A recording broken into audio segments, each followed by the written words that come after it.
नमस्कार दोस्तों, होपफुली आप सभी अच्छे होंगे। दोस्तों, एक बहुत बड़ी ब्रेकिंग न्यूज़ आ रही है।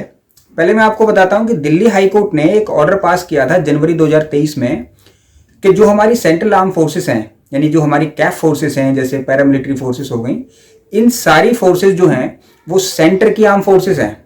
और एक ये सेंटर के नोटिफिकेशन में भी कहा गया था कि क्योंकि ये होम मिनिस्ट्री के अंदर आती हैं, इसलिए सारी arm forces paramilitary forces arm forces हैं सेंटर की। और उसी के फेवर में जजमेंट पास हुआ था दिल्ली हाई कोर्ट का जनवरी 2023 में। अब उस जजमेंट में यह कहा गया कि क्योंकि पैरामिलिट्री फोर्सेस आर्म फोर्सेस हैं सेंटर की, इसलिए उन्हें भी आर्म फोर्सेस की तर्ज पर ओल्ड पेंशन स्कीम का लाभ मिलना चाहिए। तो ठीक है, इसी के उपलक्ष्य में दिल्ली हाई कोर्ट ने सेंटर को टाइम दे दिया कि आप जो है इस पर नोटिफिकेशन दें, और टाइम बाउंड टाइम दिया। उसके बाद सेंटर सुप्रीम कोर्ट तो नहीं गई उस समय, लेकिन उसने क्या किया कि एक कमेटी भी सेटअप की, जो कि हाई लेवल कमेटी एनपीएस और ओल्ड पेंशन स्कीम दोनों को मिला करके एक रिपोर्ट सबमिट करेगी। उसके बाद उन्होंने थोड़ा सा समय भी मांग लिया दिल्ली हाई कोर्ट से कि हमें कुछ समय प्राप्त दिया जाए ताकि हम इस पर एक बार दोबारा से विचार कर सकें। अब जब ये सारी चीजें खत्म हुई, टाइम भी खत्म हो गया, उस टाइम के अकॉर्डिंग जो है होली पर 2023 होली पर सेंटर को नोटिफिकेशन जारी करना था, वहां तक उसका टाइम था जो कि खत्म हो गया। उसके बाद से अनिश्चितता बनी हुई थी कि सेंटर सुप्रीम कोर्ट जाएगी या क्या करेगी, लेकिन फाइनली अब सेंटर सुप्रीम कोर्ट गई है और सेंटर सुप्रीम कोर्ट जाके उसने अपनी याचिका दाखिल की है। दोस्तों, ये केस है union of India and others versus Pawan Kumar and others.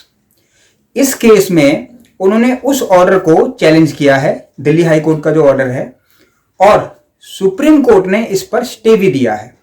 यह आज की सबसे बड़ी ब्रेकिंग न्यूज है। तो मैं आपको बताता हूं कि सुप्रीम कोर्ट ने क्या कहा। दोस्तों, जैसे मैंने आपको बताया कि union of India and others versus Pawan Kumar and others, जो कि ऑर्डर हुआ है 5 जुलाई 2023 को, और इसकी जो next date of hearing fix की गई है, यानी फरवरी 2024 की फिक्स की गई है। इसका जो मेन पॉइंट है मैं वो आपको बताता हूं। इसमें कहा गया, in the meanwhile there will be stay of operation of the impugned judgment. ये वही इम्प्यून्ड जजमेंट है जो दिल्ली हाई कोर्ट ने पास की थी। जो जब कोई भी जजमेंट को चैलेंज किया जाता है तो उस जजमेंट को इम्प्यून्ड जजमेंट बोला जाता है। तो क्या कहा, impugned judgment to the extent it directs that the old pension scheme would be applicable to the paramilitary forces। यानी इसको अगर हम क्लियरली पढ़ते हैं इस पैरे को, तो ये क्लियर होता है कि जजमेंट को दो तरीके से सुप्रीम कोर्ट ने स्टे किया है। एक तो उसका पोर्शन ये है कि जो पैरामिलिट्री फोर्सेस को ओल्ड पेंशन देनी थी वो वहां तक, उस एक्सटेंट तक उसको स्टे कर दिया गया है। बाकी जो नोटिफिकेशन था, सेपरेट एक नोटिफिकेशन था, वो नोटिफिकेशन को स्टे नहीं किया है। अब इसमें एक बहुत बड़ा मुद्दा ये आया कि इतने दिनों से जो पैरामिलिट्री के फोर्सेस जो हैं वो जवान वेट कर रहे थे जिस चीज का कि सेंटर नोटिफिकेशन देगी, सेंटर ने नोटिफिकेशन ना देके उसने उस जजमेंट को चैलेंज कर दिया। इसमें senior advocate Tushar Mehta present हुए यूनियन ऑफ इंडिया की तरफ से, ऐश्वर्या भाटी जो कि एडिशनल सॉलिसिटर जनरल हैं वो प्रेजेंट हुई, और रिस्पोंडेंट्स के एडवोकेट प्रेजेंट हुए। रिस्पोंडेंट ने पहले से ही कैविएट फाइल कर रखा था सुप्रीम कोर्ट में, सो वो प्रेजेंट हुए।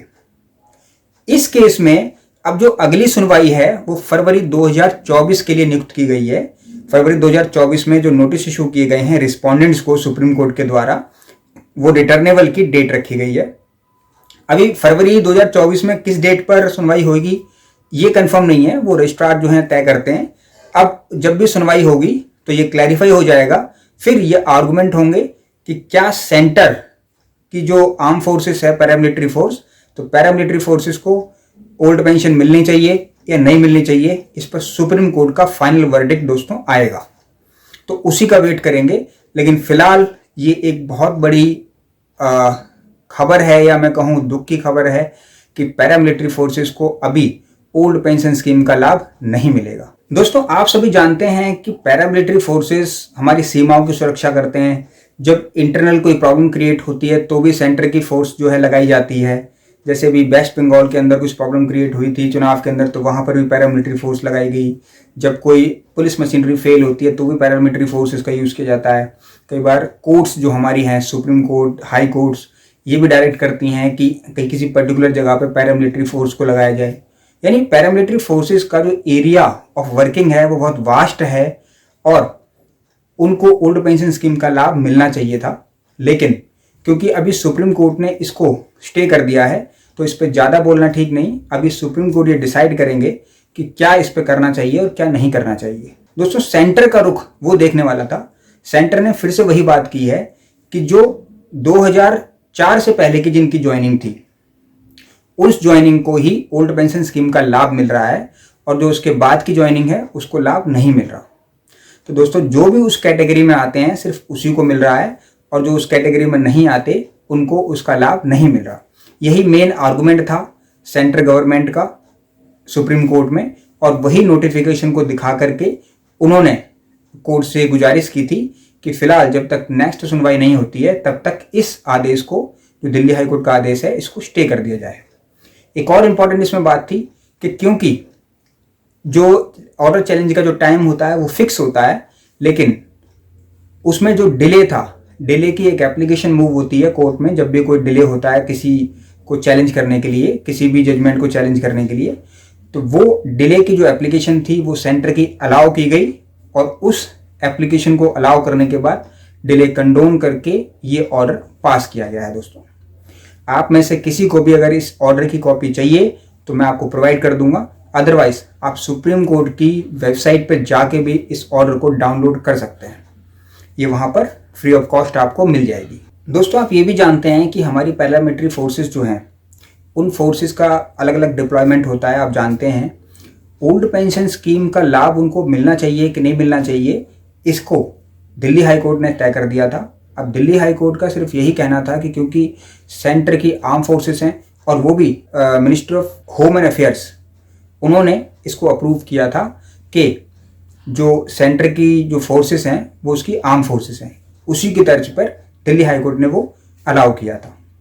दूसरी बात इसमें यह है कि दिल्ली हाई कोर्ट के समक्ष जो आर्गुमेंट्स दिए गए थे वो आर्गुमेंट अब सुप्रीम कोर्ट में कितने टिक पाएंगे, ये एक महत्वपूर्ण पॉइंट है कि क्या उन्हीं आर्गुमेंट के साथ जो एडवोकेट्स थे, जो रिस्पोंडेंट्स थे, वो सुप्रीम कोर्ट जाएंगे या फिर वो अपने नए आर्गुमेंट्स को प्रिपेयर करेंगे सुप्रीम कोर्ट के लिए। इसके अंदर मेन इंपॉर्टेंट पॉइंट यही है कि क्योंकि सुप्रीम कोर्ट ने इसको स्टे कर दिया है तो फिलहाल ये एक निराशाजनक खबर है हमारी पैरामिलिट्री फोर्सेस के जवानों के लिए, जो कि ओल्ड पेंशन स्कीम की आस लगाकर बैठे थे। अब ओल्ड पेंशन स्कीम उनको फिलहाल नहीं मिलेगी। देखने वाली बात ये भी है कि जनवरी में 2024 में जनरल इलेक्शन भी हैं और इसकी जो डेट फिक्स की गई है वो फरवरी 2024 फिक्स की गई है। दोस्तों, तो ये इंटरेस्टिंग रहेगा कि सरकार, गवर्नमेंट इसको किस पॉइंट ऑफ व्यू से देखती है और आने वाले टाइम में इसको किस पॉइंट ऑफ व्यू से इस पर विचार करती है। क्या old pension scheme paramilitary forces जवानों को दी जाएगी, जिस पे दिल्ली हाई कोर्ट यस कह चुका है, या फिर नहीं दी जाएगी, ये एक आने वाले समय में मुद्दा क्लियर होगा। दोस्तों, इसी प्रकार की अन्य लीगल जानकारी के लिए इस चैनल को सब्सक्राइब और लाइक करें, बेल आइकन को दबाइए ताकि आप तक सारी इंफॉर्मेशन पहुंचती रहे, सभी वीडियोस पहुंचती रहे। ये वीडियोस एजुकेशनल पर्पस के लिए है, आप लोग अपनी सूझ और बूझ का इस्तेमाल जरूर करें। धन्यवाद।